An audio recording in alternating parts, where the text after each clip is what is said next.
मुंडक उपनिषद के तृतीय मुंडक का प्रथम खंड में हमने 2 श्लोक किया था, जिसमें बहुत ही इंटरेस्टिंग श्लोक है कि एक पेड़ पर 2 पक्षी बैठे हैं, एक जैसे दिखते हैं, सुंदर पंख वाले हैं। उनमें से एक स्वाद लेकर के फलों को खाता है, दूसरा देखता रहता है। दूसरे श्लोक में बताया वो जो खाने वाला पक्षी है वो अनीश है, बेचारा है, पावरलेस है। और दूसरा जो नहीं खाता है वो ईश है, रूलर है, पावरफुल है, माइटी है। और जब ये पावरलेस पक्षी, ये जो बलहीन या शक्तिहीन पक्षी उस शक्तिमान और पावरफुल पक्षी को ठीक ठीक जान ले, तो फिर उसके हर जो शोक है, दुख है, कष्ट है, वो दूर हो जाए। ये हमने किया था। उसके अगले तीसरा श्लोक लेंगे। यदा पश्यः पश्यति रुक्मवर्णं कर्तारमीशं पुरुषं ब्रह्म योनिं तदा विद्वान् पुण्य पापे विधूय निरंजन परमं साम्यमुपैति। यदा जब पश्यः देखने वाला, दृष्टा या व्यूअर, सियर, पश्यते देखता है उस कर्ता को, सारे संसार को बनाने वाला परमात्मा को, जो कि रुक्म वर्ण है, सोने जैसा चमकता हुआ, शाइनिंग है, सेल्फ लुमिनियस है। ईश है, जो सबका मालिक है, सबको चलाने वाला है, रूलर है। पुरुष है, वो आत्मा है। और ब्रह्म योनि, जो ब्रह्म का भी प्रोजिनेटर है, ब्रह्म का भी मूल है। जब ऐसे कर्ता को, मालिक को दृष्टा देख लेता है, तदा विद्वान, वो जो देखने वाला, जानने वाला विद्वान, विद्वान का अर्थ है जानने वाला, पुण्य पापे विधूय, अपने अंदर के सारे पुण्य और पाप, इन दोनों को अच्छी तरह धो करके निरंजन हो जाता है, अंजन रहित, स्टेनलेस हो जाता है। फिर परमम साम्यम उपेति, फिर वो द सुप्रीम सिमिलरिटी को, साम्य सिमिलरिटी, समानता, सुप्रीम सिमिलरिटी को प्राप्त कर लेता है। जब दृष्टा उस कर्ता, ईश, पुरुष, ब्रह्म योनि को देख लेता है। 2-3 शब्द बड़े कंट्रोवर्शियल है। ब्रह्म योनि। अब ये ब्रह्म तो आपने जाना, परमात्मा ब्रह्म है, पर ब्रह्म का भी योनि, योनि मतलब रिसोर्स है, ओरिजिन नहीं है। तो वो ब्रह्म का योनि का से रिसोर्स कैसे बना? अब आपको समझ में आता है कि ब्रह्म शब्द कितने अर्थों में प्रयोग होता है।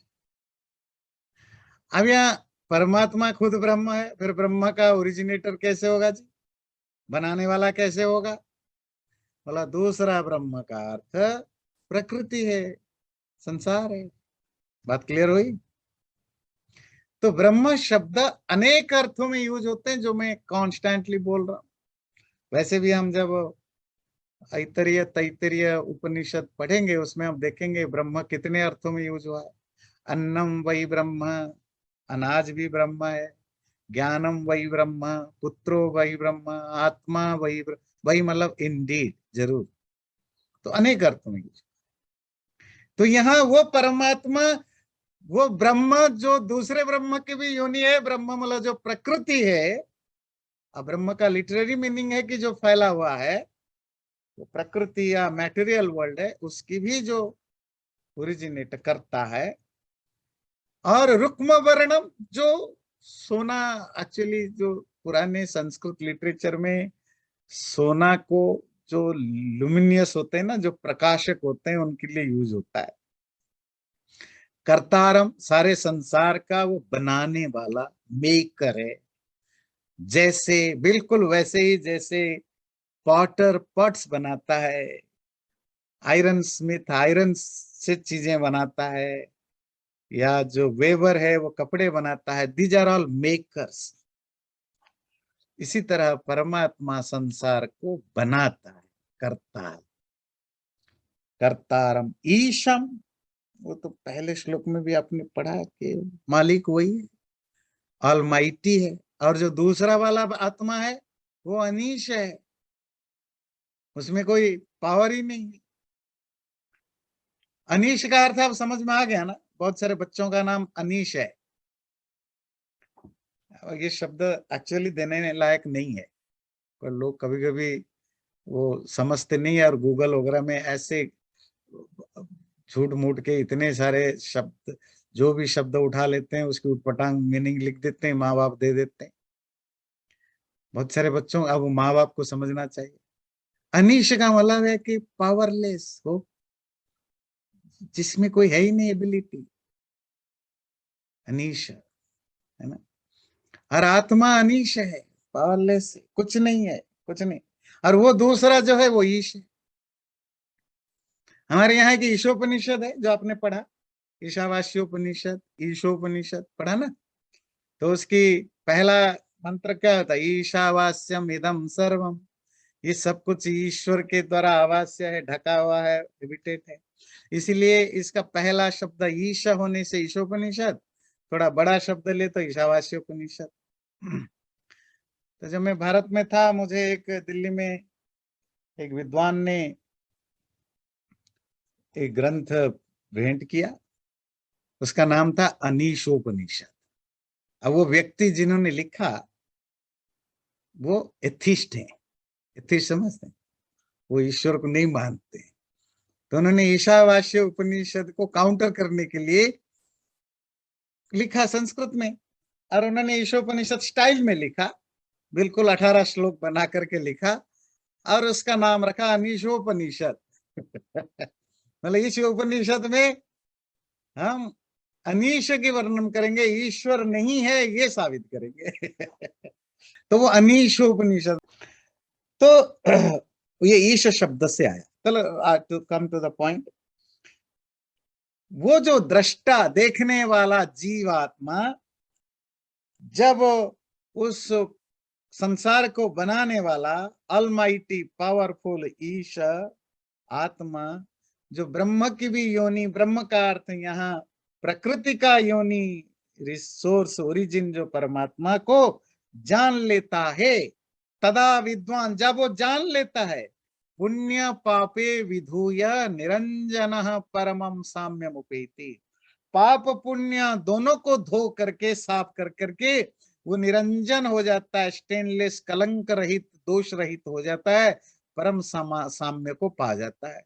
पुण्य पापे विधूय, जब उसने उस परमात्मा को रियलाइज कर लिया तो होता क्या है, हमारी गलतफहमी क्या रहती है कि हम मानते हैं स्पिरिचुअल का मतलब, एनलाइटनमेंट होने का मतलब आपके सारे पाप नष्ट हो गए। नहीं, पाप नष्ट होने से आप पुण्यात्मा बनते हैं, आप धार्मिक बनते हैं, धार्मिक बनते हैं, मुक्त नहीं बनते। मुक्ति में तो पाप पुण्य दोनों को हटना पड़ेगा। जब आप अटैच्ड होकर काम करते हैं, जब आप फल पाने की इच्छा से काम करते हैं, तो आप पाप भी कमाते हैं, पुण्य भी कमाते हैं। अच्छा करेंगे तो पुण्य मिलेगा, बुरा करेंगे तो पाप मिलेगा। तो आपकी जो शुरुआती जो तैयारी होती है, आप पाप को छोड़ते हैं, अच्छे काम करते हैं। अच्छे काम करने से आप स्पिरिचुअल नहीं बन जाते, अच्छे काम करने से आपका माइंड प्यूरिफाई होता है, मन शुद्ध होता है, विचार शुद्ध होता है। पर केवल अच्छा काम करने तो आपको अच्छे फल मिलेगा, अच्छे फल मिलेगा तो उसको भोगने के लिए मरने के बाद फिर पैदा होना पड़ेगा। तो अच्छे घर में पैदा होंगे, पर अच्छे घर में पैदा होने के कारण जो लग्जरी भोगते हैं उनको भी तो दुख होता है, क्योंकि सुख दुख तो साथ में चलते हैं, कम होगा। पर प्रॉब्लम क्या है पता है, कम दुख और ज्यादा दुख जो होता है ना, ये बड़ा रिलेटिव वर्ड है। एक गरीब आदमी जिसको 2 दिन में एक बार घर पेट खाना मिलता है, उसके लिए खाना एक बार मिल जाना एक खुशी की मोमेंट है, और अगर 2 दिन से ज्यादा दिन तक भूखा रहना पड़े वो दुख की बात होती है। पर जो लग्जरी लग्जरियस लाइफ में जीता है, जिसके लिए 24 घंटे खाना हाजिर है, उसके लिए खीर आज उस तरह का स्वाद नहीं है, इसके कारण वो थाली फेंक के चला जाता है। आज पुलाव थोड़ी सी परसों की तरह नहीं बनी, किसने बनाया उसको फायर करो, दूसरे को रखो, वो मूड खराब करके चला जाता है। जी आज मूड खराब हुआ क्यों, खाना बड़ा बेकार। टीवी में क्या रोज रोज वही प्रोग्राम देते, टीवी भी फोड़ दिया। दुख दोनों साइड में, ठीक है जी। एक व्यक्ति रोज ह्यूमिलिएटेड होता है, गालियां खाता है, मार खाता है, उसके अपने हमारे बच्चे, छोटे बच्चे रोज डांट खाते हैं, बहुत सारे जगह तो रोज पिटाइयां खाते हैं। जिस दिन पिटाई नहीं हुई या दो चार घंटे के लिए डांट नहीं पड़ी, वो उनके लिए सुख का मोमेंट है। रोज जितनी पिटाई या डांट पड़ती है, उससे अगर ज्यादा हो गया तो दुख का मोमेंट। उतना हो तो चलेगा, ये तो रोज चलता है, वो दुख नहीं होता है। पर जो बहुत बड़े घरों में नौकर चाकरों के बीच में रहता है, उसको अगर आप जाइए की जगह आप जाओ भी निकल गया, say big thing, how dare you to say like me this. उसने उसकी गाड़ी वो चला रहा है और सामने वाला ने उसको रास्ता नहीं दिया, वो उसकी ह्यूमिलिएशन हो जाता है। तो दोनों ह्यूमिलिएटेड होते हैं, पर दोनों की ह्यूमिलिएशन की जो ट्रिगर पॉइंट है अलग अलग होता है। दोनों को दुख होता है, दोनों के दुख के ट्रिगर पॉइंट अलग अलग होते हैं। इसलिए ये कभी ना सोचना कि जिसके पास बहुत ज्ञान है, बहुत धन है, बहुत पावर है, वो दुखी नहीं।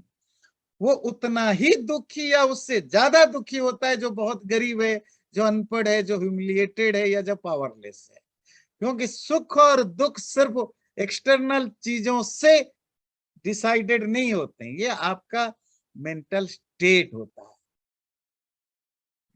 और हम नाटकों में पढ़ते थे, संस्कृत नाटकों में पढ़ते थे, जो राजकुमारियां होती थी, जो सूरज को भी बहुत मुश्किल से देखते थे, क्योंकि पूरे लग्जरी में रहते थे, महल के बाहर नहीं जाते थे, बहुत तो उनको डेलिकेटली पाला जाता था।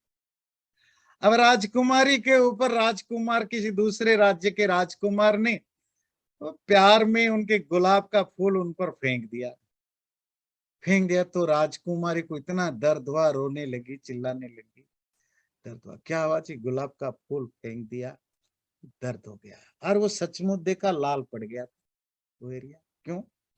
इतनी सॉफ्ट है, डेलिकेट है, किसी ने गलती से भी ऐसे हाथ लगाया नहीं, बहुत डेलिकेटली बढ़ाए, तो गुलाब का फूल भी उसको दर्द देता है। और उसकी जो नौकरानी है, उसको रोज गुलाब के कांटे चुभते तो भी दर्द नहीं होता। हाँ, कांटा थोड़ा बड़ा हो जाए तो चुभता है, छोटे कांटे तो रोज चुभते हैं। Who cares? बात समझ में आती है? तो राजकुमारी को भी दर्द होता है, उसकी नौकरानी को भी दर्द होता है। ट्रिगर दोनों का अलग अलग है, पेन की लेवल उतना ही है, ध्यान रखिए। उस राजकुमारी को वो झूठ नहीं बोला कि उसको पेन, वैसे वो कोई मस्ती में नहीं बोला, उसको एक्चुअली पेन होता है, क्योंकि आज तक किसी ने गुलाब की पंखुड़ी में भी उसको किसी ने फेंका नहीं था। और आप और हमारी लाइफ भी वैसी ही है। घर से बाहर निकलो, जी बहुत गर्मी है, जी बहुत गर्मी है, जी कितना टेम्परेचर, 80 है, 85 है। और जो आपके लैंडस्केपर जो जो घास काटता है, जो काम करता है, वो तो 100 में भी काम करता है।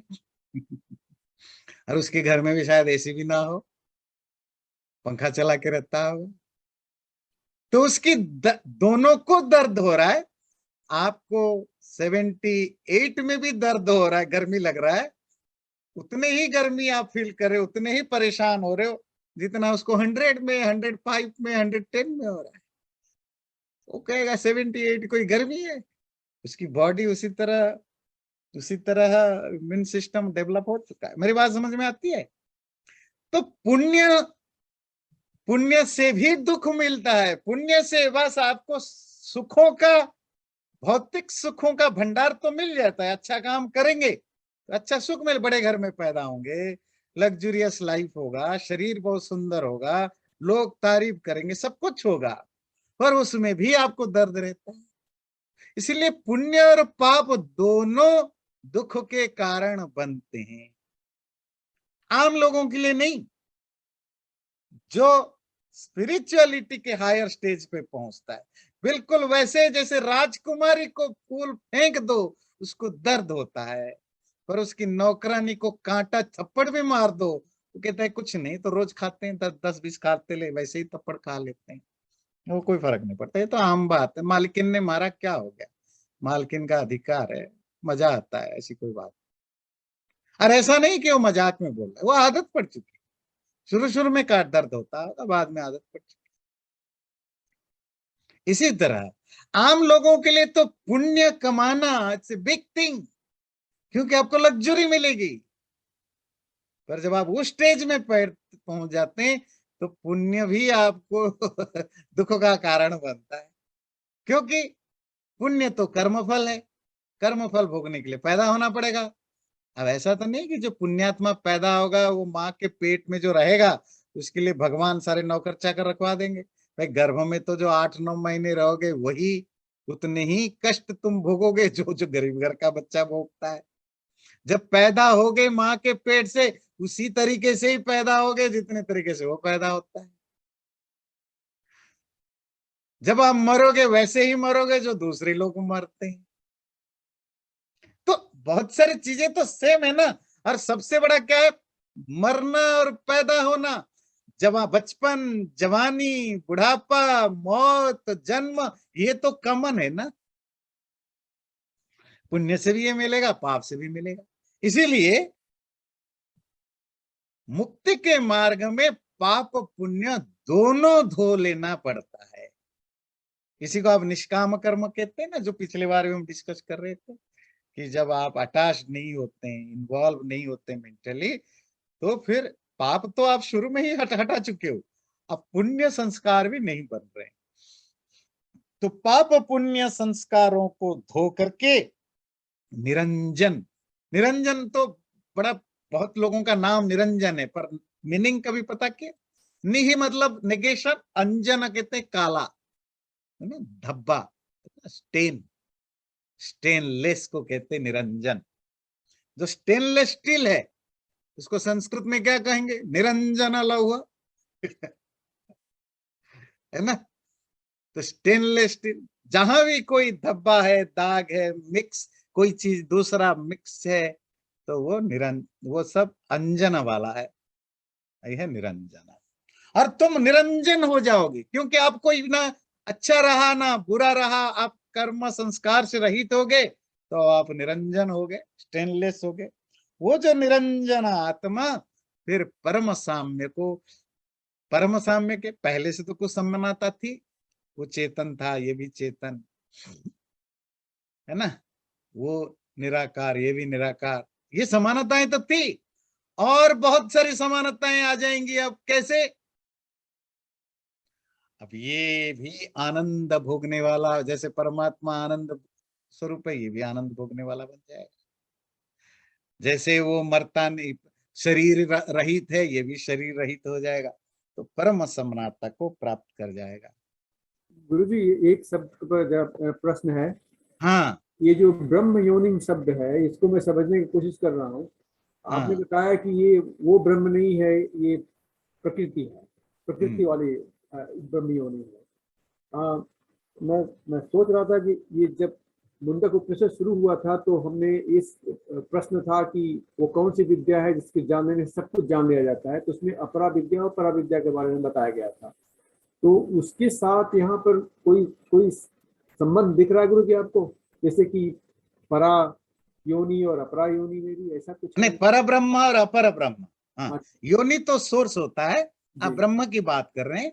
हाँ, जी वो सेम चीजें यहाँ से 4-5 श्लोक पहले भी आया था, जी पर ब्रह्म और अपर ब्रह्म, परमला सुप्रीम जी परमात्मा को बोला, अपर ब्रह्म प्रकृति को बोला जो लोअर जो लोग है। जी तो पर बात कुछ और है, पा रहे कि ब्रह्म शब्द सुनते ही हम सिर्फ परमात्मा को समझ बैठते हैं, पर शब्द के लिटरेरी मीनिंग भी आपको ध्यान रखना है ना हर शब्द का।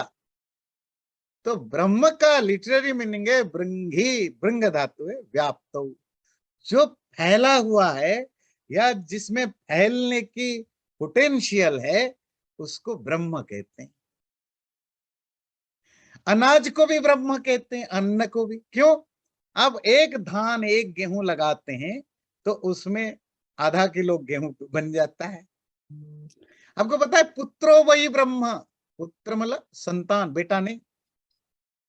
संतान को क्यों ब्रह्म कहा? क्योंकि आप 4 बच्चे पैदा करके जाओ, 500 साल के बाद अगर आपको मौका मिले वापस आने का, आप देखना पूरी गांव बसी होगी आपके नाम पर। So, आप तो 5 बच्चे पैदा करके गए और 500 साल के बाद 5,000 50,000 हो चुके हैं। तो जिसमें भी फैलने की ज्ञान को क्यों ब्रह्म कहा? वही आप एक ज्ञान मैं आपको दूं, आप लाखों लोगों को पहुंचा सकते हो। तो या तो जो फैला हुआ है या जिसमें फैलने की पोटेंशियल है वो सब ब्रह्म आएंगे। ब्रह्म शब्द की लिटरेरी मीनिंग समझेंगे तो आप समझ जाएंगे मैं इसको किस कॉन्टेक्स्ट में कहां यूज करूं या उसका क्या अर्थ निकालूं। ओके, तो इसी तरह जो ब्रह्म योनि कहा, यह कोई यूनिक शब्द यहां नहीं है। तो उपनिषदों में ब्रह्म 50 अर्थों में यूज हुआ है ना। जैसे मैंने कहा पुत्र, अन्न, ज्ञान, वेद, वेद को भी ब्रह्म कहते हैं। और जो ब्राह्मण को ब्राह्मण कहा गया, जो लोग नहीं जानते हैं वो कहते हैं ब्राह्मण मतलब ब्रह्म परमात्मा को जानने वाला नहीं। अब हर जो भी शास्त्र पढ़ लिया सो परमात्मा को जान लेता है क्या? तो जो परमात्मा को जाना वो तो ऋषि कहलाता है, आत्मज्ञानी कहलाता है, ब्राह्मण नहीं कहलाता। ब्राह्मण कहा जाता था एजुकेटेड को। एजुकेशन किसका? वेद का या ज्ञान का। मतलब जो ज्ञानी है या वेद को जानता है उसको ब्राह्मण का है। ब्रह्म जानातीति ब्राह्मण, जो ब्रह्म को जानता है, न कि परमात्मा को। वो करोड़ों में कोई एक परमात्मा को जानता है, मतलब करोड़ों में एक ब्राह्मण थोड़े। ब्राह्मण तो 1000 लाखों में होते थे। मतलब जिन्होंने, जो पढ़ा लिखा लोग हैं, जिनके पास ज्ञान है, वो ब्राह्मण कहलाते। तो वहां ब्राह्मण में जो ब्रह्म शब्द है वो ज्ञान के अर्थ में यूज हुआ है, वेद के अर्थ में, न कि परमात्मा के अर्थ में। ठीक है, अगला श्लोक लेते हैं। प्राणो ह्येष यः सर्वभूतैर्विभाति विजानन् विद्वान् भवते नातिवादी आत्मक्रीड आत्मरतिः क्रियावान् एष ब्रह्मविदां वरिष्ठः। ये परमात्मा जिसकी चर्चा हम कर रहे हैं, ही एष, यही प्राण है। प्राण मतलब वाइटल है, वाइटल है, सबसे प्रधान है, मुख्य है। और वो जो सर्वभूतेर विभाति, जो सभी क्रिएचर, जो भी संसार में चीजें बने हैं, सिर्फ प्राणी नहीं, सिर्फ लिविंग बीइंग नहीं, जो कुछ भी बना है उन सबके द्वारा ये परमात्मा विभाति, प्रकाशित होता है, चमकता है, सामने आता है। विजानन विद्वान, और जब व्यक्ति ऐसा जान लेता है उस ब्रह्म को तो नातिवादी भवति, न अतिवादी भवति, फिर बड़बोला नहीं बनता है। अतिवादी शब्द ध्यान रखिए, बड़े इंटरेस्टिंग है। क्यों नहीं बनता? आत्म क्रीड़ा, वो अपने आप के साथ एंजॉय करने लगता है। आत्मरति, वो अपने आप में डिलाइट होने लगता है। क्रियावान, पर एक्टिव रहता है। एष ब्रह्म विदाम वरिष्ठ, ऐसा व्यक्ति ब्रह्म को जानने वालों में श्रेष्ठ होता है। बड़ी इंटरेस्टिंग चीजें हैं, 2-3 चीजें। वो परमात्मा जो प्राण या वाइटल या प्रमुख है संसार का, सभी प्राणियों के द्वारा प्रकाशित होता है। सभी प्राणी मतलब सभी चीजों के द्वारा जाना जाता है। कोई भी चीज हो, आग हो, पत्थर हो, इंसान हो, पशु हो, पक्षी हो, सब में परमात्मा है। आप अगर आपको परमात्मा का ज्ञान हो गया तो फिर आपको सब में वो दिखाई देगा। यस्तु सर्वाणि भूतानि आत्मन्येवानुपश्यति, जो सब प्राणियों को खुद में देखता है। हाँ? आत्मानं च सर्वभूतेषु, जब सब प्राणियों में खुद को देखता है, खुद में सबको और सब में खुद को देख, ये कब होगा? जब आप उसको रियलाइज करोगे, क्योंकि वो सब जगह है। तो सब सब चीजों के द्वारा ही प्रकाशित होता है। जब व्यक्ति जब व्यक्ति विद्वान व्यक्ति, मतलब जो उस ज्ञान वाला, जिसके पास ज्ञान है, जब वो विद्वान व्यक्ति ऐसा जान लेता है तो अतिवादी नहीं होता। अति कहते हैं एक्सट्रीम, वादी मतलब बोलने वाला, बड़बोले जिसको आप कहते हैं। फिर वो बड़बड़ बड़बड़ कम नहीं करता है ज्यादा, है ना, लंबा चौड़ा फिर नहीं बोलता है। पर यह अतिवादी का सेंस क्या है? वो संसार को ग्लोरीफाई करना बंद कर देता है। जब भी, इसको आप ऐसे समझिए, जब भी हम कहीं ग्रुप में बैठते हैं, कोई पार्टी हो या कोई किसी के घर में मिल रहे हैं, कहीं ग्रुप में बैठे हैं, हमारी जो भी बातचीत होती है किसी की भी, वो सारे बातचीत मैटेरियल सुख सुविधाओं का ग्लोरिफिकेशन ही तो है ना। आप स्टॉक मार्केट पर बात करें, आप पॉलिटिक्स पर बात करें, घर की हालत पर बात करें, आप मूवीज की बात करें, कि पैसे कमाने की बात करें, जॉब की बात करें, पढ़ाई लिखाई की बात करें, इन सब का पूरा क्या स्पेक्ट्रम है? वही मुंडन स्पेक्ट्रम है, जो दुनियाई जो चीजें हैं, इन्हीं चीजों की बातें हैं, इन्हीं चीजों के ऊपर हम दिन रात 24 घंटे बोलते रहते हैं। दैट इज योर अतिवाद। You are extremely talking about certain thing और कॉन्स्टेंटली टॉकिंग। आपके बोलने का खत्म ही नहीं होता है। किस पर? वही सांसारिक चीजों पर। वो सब बंद हो जाएगा। क्यों? अब इन चीजों में कुछ रखा ही नहीं। अच्छा, आप किस पर बोलोगे? अब क्या आपने जान लिया?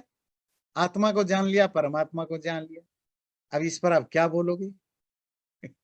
किसको बोलोगे? क्या सुनाओगे? जी पता है, 4 दिन पहले मैंने शाम रात को, आधी रात को मैं ब्रह्मा को मिला और ब्रह्मा ने पूछा, बेटे कैसे हो? सब ठीक ठाक है, दुनिया में सब ठीक चल रहा है? अच्छा देखो, तुम मेरा खास बेटा हो, मैं तुम्हें पावर दे रहा हूँ। ऐसे ही तो बाबा लोग बोलते रहते हैं ना, बाबा लोग, प्रोफेट लोग यही बोलते रहते हैं। ये सब भी अतिवादी हैं। ये तो अतिवादी नहीं, ये तो झूठवादी हैं, मिथ्यावादी हैं। है ना? आप ब्रह्म को रियलाइज करके वापस आए, क्या बोलोगे? किसको बोलोगे? जब रियलाइजेशन होने पर क्या होता है पता है? आपकी वाणी बंद हो जाती है। मत डरिए मत, वाणी बंद हो जाती मतलब नहीं कि आप बोल नहीं सकते। Physically you can speak, but you will have nothing to speak.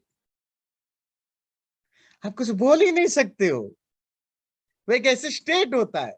अब धीरे धीरे जब आप नॉर्मल होते हो, बोलने लगते हो, आप उस पर क्या बोलोगे? आप बोलोगे, चलो दोस्त को बोला जी, मैं कल रात को मैं 2 घंटे के लिए आत्मज्ञान में लीन हो गया था। अच्छा, उसमें क्या होता है?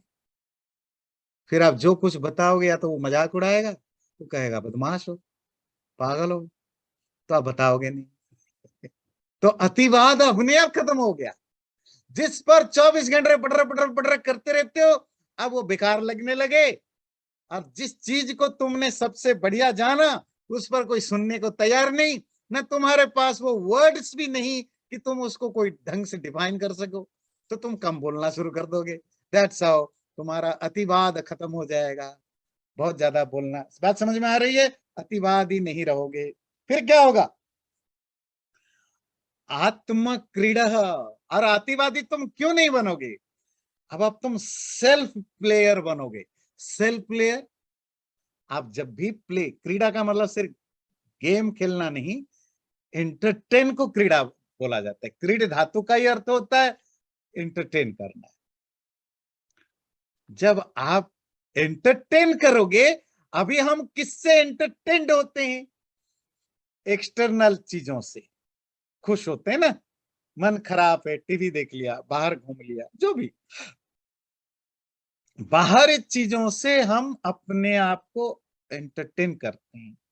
अब आप आत्म क्रीड़ा होगे, सेल्फ एंटरटेनर बनोगे, आपको किसी की जरूरत ही नहीं। आप चुपचाप बैठ गए और कहा महीन दिन घंटों दिनों बीत जाएगा, अब वहां डूबे हुए हो, एंजॉय कर रहे हो। बार बार हम बोलते हैं ना, रसमलाई या अच्छी क्वालिटी की मिठाई का स्वाद जिसको लग गया, अब वो क्या गुड़ खाएगा, चीनी खाएगा, इनमें कोई है, डूबा रहता है। तो आप डूबे रहते हो, आत्म क्रीड़ा, आत्मरति। अब खुद में ही आत्मा मतलब यहाँ सेल्फ, यहाँ देखिए, यहाँ आत्मा शब्द भी सेल्फ होता है। अब आप सेल्फ सेल्फ रोमांस करने वाला भी होगे। अब आप रोमांस करने के लिए किसी दूसरे को नहीं ढूंढोगे, क्या करोगे? अब खुद से ही रोमांस करोगे। रोमांस क्या होता है? अगेन एंटरटेनिंग, और कुछ नहीं है। ये प्यार प्यार सब एंटरटेनिंग है। शरीर मन और बुद्धि को जो एंटरटेन करे, खुश रखने के लिए, जो बहुत बार हमने वो सुनाया याज्ञवल्क्य और मैत्रेयी की संवाद। पर अब आपको किसी की जरूरत नहीं, अब खुद में खुद को एंजॉय करते हो, खुद में खुद को सम करते हो, आपको किसी दूसरे की जरूरत ही नहीं। आत्म क्रीड़ा, आत्मरति। पर क्या आत्मज्ञानी व्यक्ति काम करना छोड़ देता है फिर निकम्मा होगा? नहीं, क्रियावान, constantly working, but without any रति। अब वो काम में एंजॉय नहीं करता, अब वो काम में एंटरटेन नहीं करता, काम उसकी ड्यूटी होती है, ड्यूटी समझ के, रेस्पॉन्सिबिलिटी समझ के वो काम करता है। अब वो बाहरी दुनिया में एंजॉय नहीं करता। ऐसा व्यक्ति ब्रह्मविदाम वरिष्ठ, ब्रह्म को जो भी जानने वाले हैं ब्रह्मवेद, उन सब में वो श्रेष्ठ बन जाता है, ऐसा व्यक्ति। ठीक है, अगला लेते हैं। अच्छा चलिए, अब कोई पूछेगा कि अच्छा ये जो ब्रह्म को जान बताया कि ब्रह्म को जानने वाला ऐसा बन जाता है, उसको कैसे पाया जाए? तो आप कहेंगे ये तो पहले भी बता दिया था कि ये धनु है, वो तीर है, बाण है ना, उपनिषद रूपक धनु, उसमें वो आत्मा को तीर बनाओ। ये तो मेटाफोरिकली एक एक एक पोएटिक वे में प्रवचन दे दिया था, प्रैक्टिकली कैसे मिलेगा?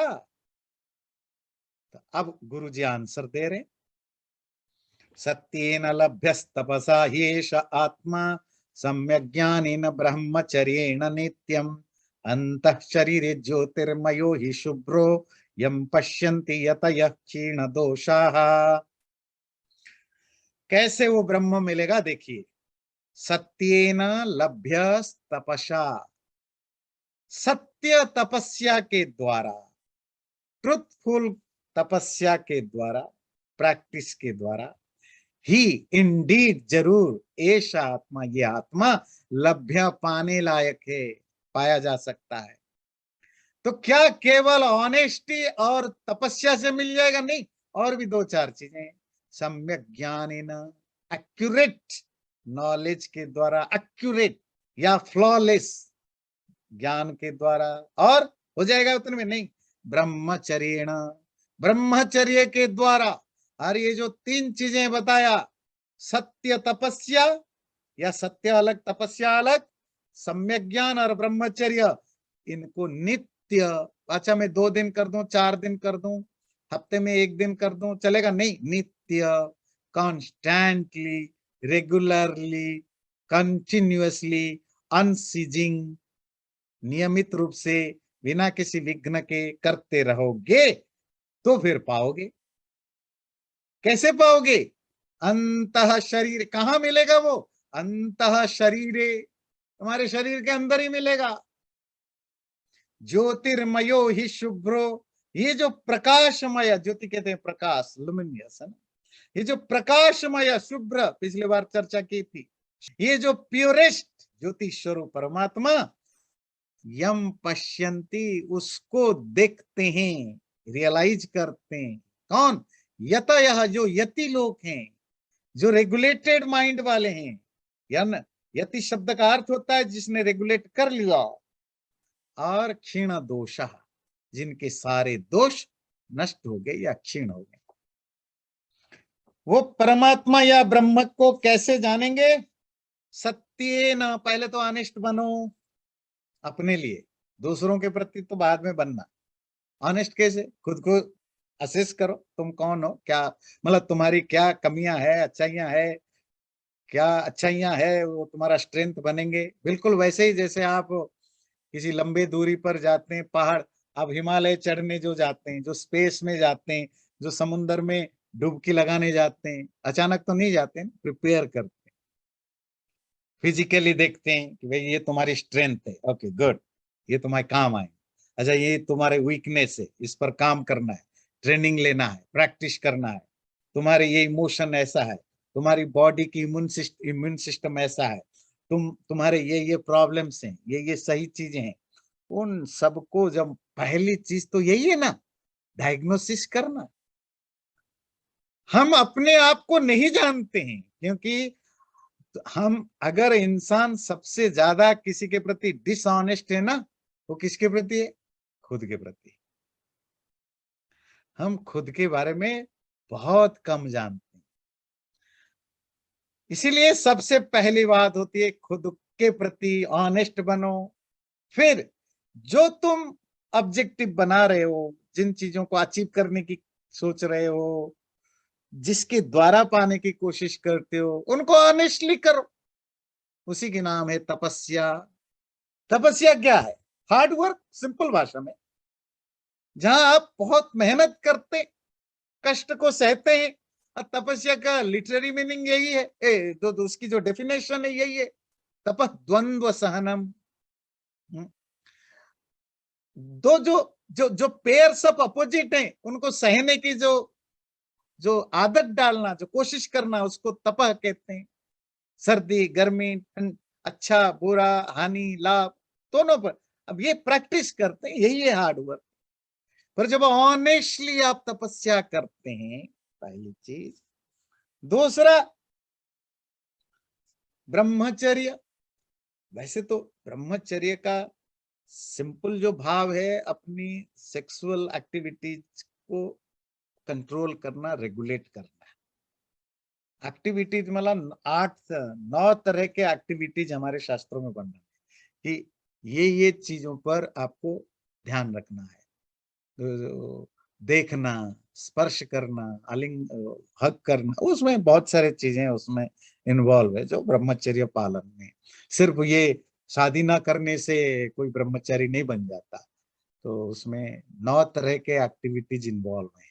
इन सब चीजों को धीरे धीरे धीरे उनसे अपने आप को, उन प्रैक्टिसों को हटाना। और ये जो टीवी में या बाजार में जब आप जाते हैं, या जब आप मूवीज देखते हैं, ये दर्शन, वहां भी बहुत कुछ आप ऐसे चीजें देखते हैं जो आपके मन में विकार पैदा करता है। ये दर्शन भी उसमें एक चीज है जो आपको इस तरह के एक्टिविटीज में इन्वॉल्व करता है। ये तो हुआ जो सेक्सुअल एक्टिविटीज रिलेटेड। पर ब्रॉडर सेंस में कोई भी सेंसुअल एक्टिविटीज हो या सेंसुअल डिजायर, मतलब इंद्रियों की जो इच्छाएं हैं, उनको रेगुलराइज करते, धीरे धीरे धीरे धीरे धीरे धीरे इंद्रियों को बिल्कुल अपने कंट्रोल में ले लेना। ये जो प्रैक्टिस है, इसको ब्रह्मचर्य कहते हैं। और चौथा, आत्मज्ञानेन, सम्यक ज्ञानेन, आत्मज्ञान नहीं, सम्यक ज्ञान। ये बड़ा इंटरेस्टिंग है। ज्ञान तो आप समझ गए, नॉलेज है। सम्यक, एक्यूरेट। हम कहते हैं हम जानते हैं, आप जानते हो। और ये जो आजकल एक नया वो, कि हर सत्य जो होता है रिलेटिव होता है, जिसको महात्मा गांधी ने भी खूब प्रमोट किया, तुम्हारा सत्य तुम्हारा, मेरा सत्य मेरा, उसका सत्य उसका, सबका सत्य अलग है। नहीं, ये उल्लू बनाने की स्टेटमेंट है। सच एक ही होता है, तुम उसको अलग ढंग से मानते हो, कि कहते हो ये मेरा सच है। जब भी सच तुम्हारा होगा, मेरा होगा, उसका होगा, वो झूठ होगा, वो फरेब, झूठ तो नहीं फरेब है, वो छल है, वो डिसेप्शन है। सच हमेशा एक होता है। अगर कोई मारा है, किसी ने किसी को मारा है, दैट इज द ट्रूथ। तुम कहोगे जी मैंने देखा वो छुरी पकड़ा हुआ था, वो कहेगा नहीं वो जो मारा था वो मार के भाग गया था। तो तुम कहोगे जी मेरा सच तो यही है, जिसने छुरी पकड़ा था वही मारा। वो कहेगा नहीं इससे पहले देखो दूसरे किसी का भी फुटस्टेप है तो उसने मार। दीज आर द आपके अजम्पशन है। आप सच को अपने दृष्टि से सच को कैसे देखते हो? 5 लोग सेम इंसिडेंट को 5 तरह के बताएंगे, that's their truth. But it doesn't mean कि सच के 5 रूप होते हैं। सच का तो एक ही रूप होता है। एक व्यक्ति ने एक प्रॉपर तरीके से एक व्यक्ति को मारा, इसी को हमारे यहाँ सत्य की डेफिनेशन करते हैं। छोटा सा डेफिनेशन है, बड़ा परफेक्ट डेफिनेशन। ध्यान से सुनिए। यत वस्तु यथा अस्ति तस्य तथैव वर्णनम सत्यम। ये बड़े इंटरेस्टिंग है। जो वस्तु जैसा है उसको वैसा ही जानना और बताना, ये सच है। हम क्या करते हैं? हम कहते हैं जो जिस वस्तु को मैंने जैसा जाना वैसा बताना सच है। ये आपकी ऑनेस्टी है, बट इट्स नॉट ट्रूथ। फर्क समझिए। You may be A honest person, but it doesn't mean that this is the real. तुम्हारी ऑनेस्टी क्या है? जी मुझे यही पता चला कि ऐसा ही हुआ था, मुझे जैसा पता चला मैंने आपको वैसे बता दिया। Okay, you are right. आप ऑनेस्ट हैं, साधु हैं। पर सच की डेफिनेशन क्या है? जो जैसा है वैसा जानना, फिर वैसा बताना। तो तुम जब तक जो जैसा है उसको उसी रूप में नहीं जान पाते हो, तब तक तुम झूठ बोलते हो, झूठ बोलते हो, झूठ बोलते हो। You may be honest for your self, but your honesty is based on unreality. तो सच तो एक ही होता है,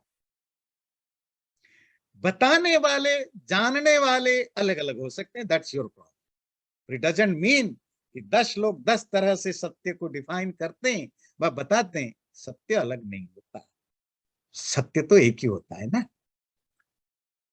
इसी तरह आत्मा या परमात्मा या दुनिया के बारे में सम्यक ज्ञान से मुक्ति मिलेगी, आत्मज्ञान होगा।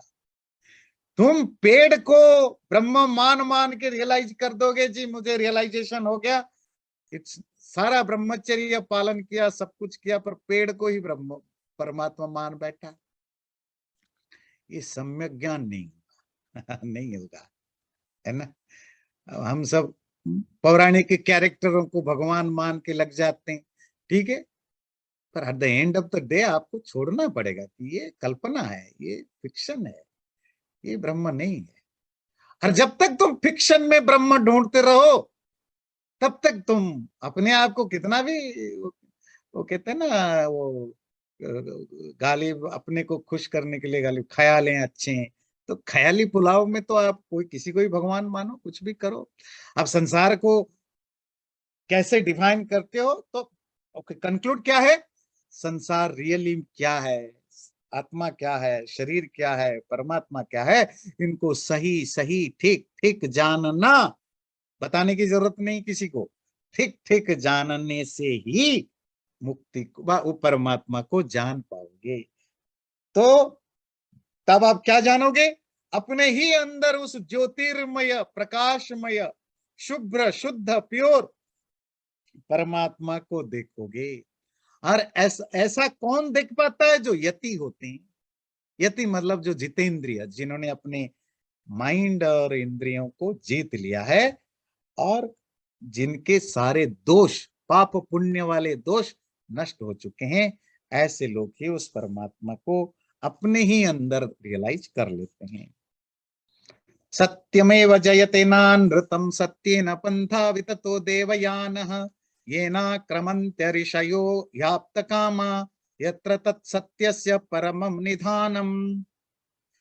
सत्यम एव जयते, सत्य अकेला ही जीतता है, न अनृतम, झूठ कभी नहीं जीतता।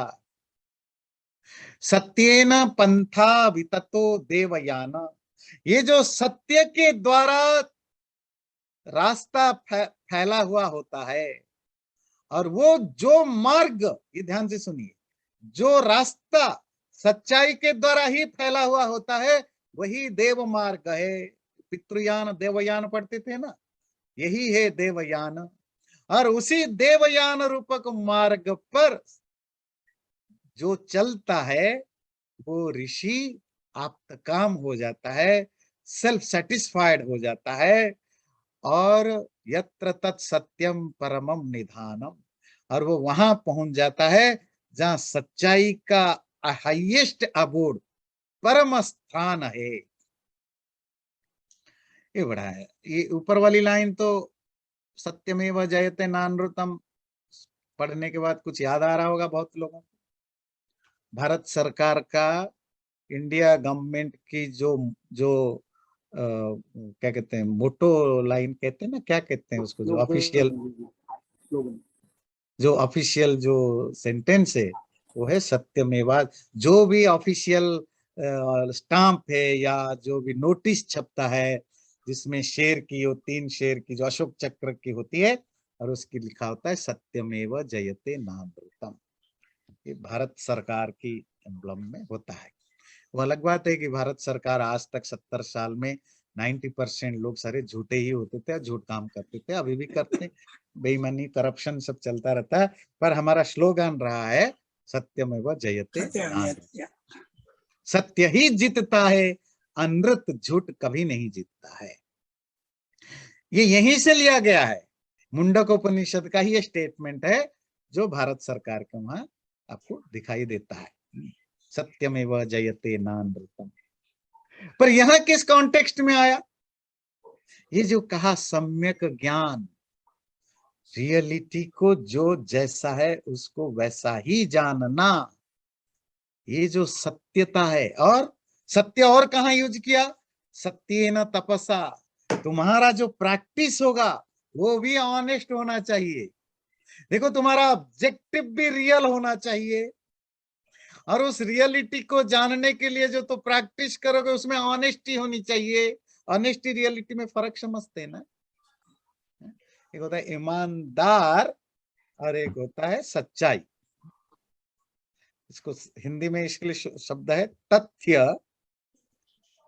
तथ्य कहते हैं रियलिटी, जो जैसा है बिल्कुल वैसा, और उस सत्य को सत्यनिष्ठा, मतलब आप उसके लिए जो एफर्ट्स करते हैं उसमें जो आपकी ऑनेस्टी होती है। ऑनेस्टी, आप सपोज आपने देखा कि सूरज ढक गया, बादलों से ढक गया या किसी से भी ढक गया, दिन में 12 बजे आपको अंधेरा दिखाई दिया, आपको पता नहीं ये एक्लिप्स क्या होता है, आपको कुछ नहीं पता, पर आपको, आपने देखा दिन में 12 बजे बादल नहीं, कुछ भी नहीं, अंधेरा हो गया।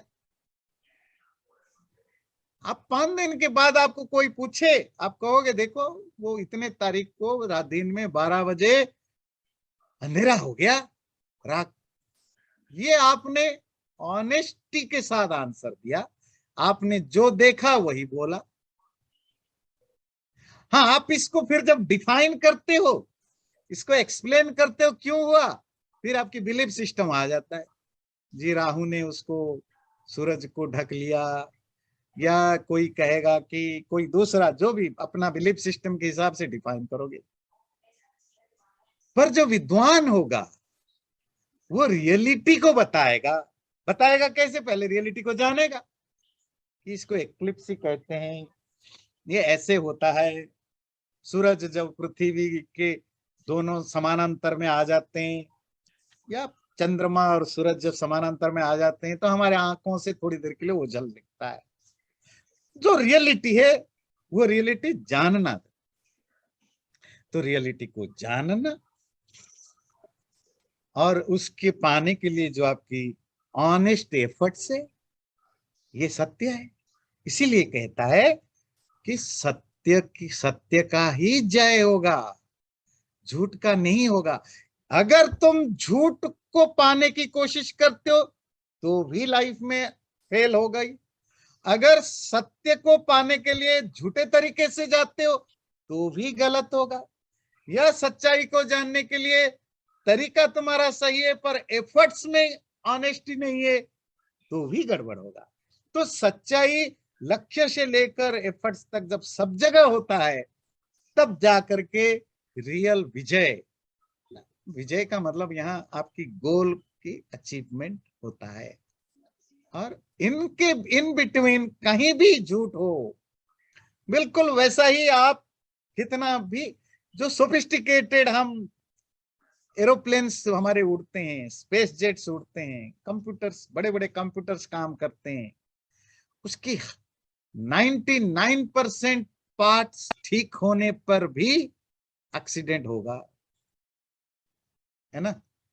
1% भी नहीं, 0.001% भी फ्लॉ रह जाए तो भी एक्सीडेंट हो सकता है, बैड इंसिडेंट हो सकता है।